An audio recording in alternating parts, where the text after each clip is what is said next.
Hindi pa man lumilipas ang 5 minuto, agad nang narespondihan at naaresto ng San Miguel Municipal Police Station ang isang lalaking nagbabanta habang armado ng baril matapos ang agarang ulat mula sa komunidad.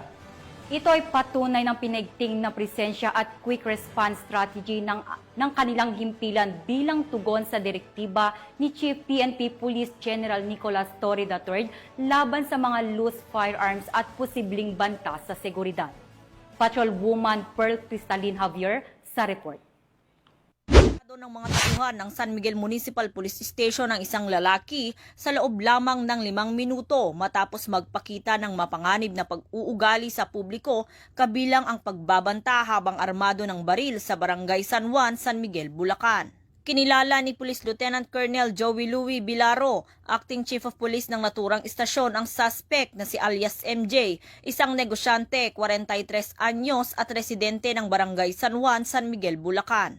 Ayon sa ulat, dakong alas 9 ng gabi nang maaresto ang suspect matapos makatanggap ng tawag ang mga otoridad mula sa isang concerned citizen.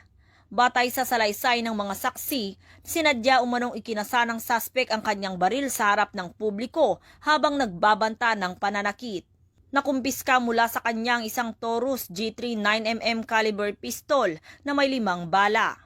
Nahaharap ang akusado sa kasong alarm and scandal, grave threat at paglabag sa RA 10591 o Comprehensive Firearms and Ammunition Regulation Act.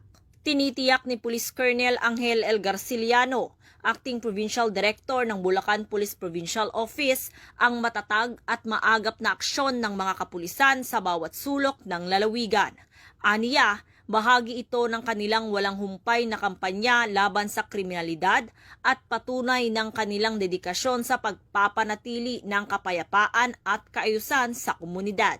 Mula dito sa Bulacan Police Provincial Office, ako ang inyong PNN correspondent, Patrolwoman Pearl Cristalin Javier, alagad ng batas, taga-taguyod ng Balitang Pulis.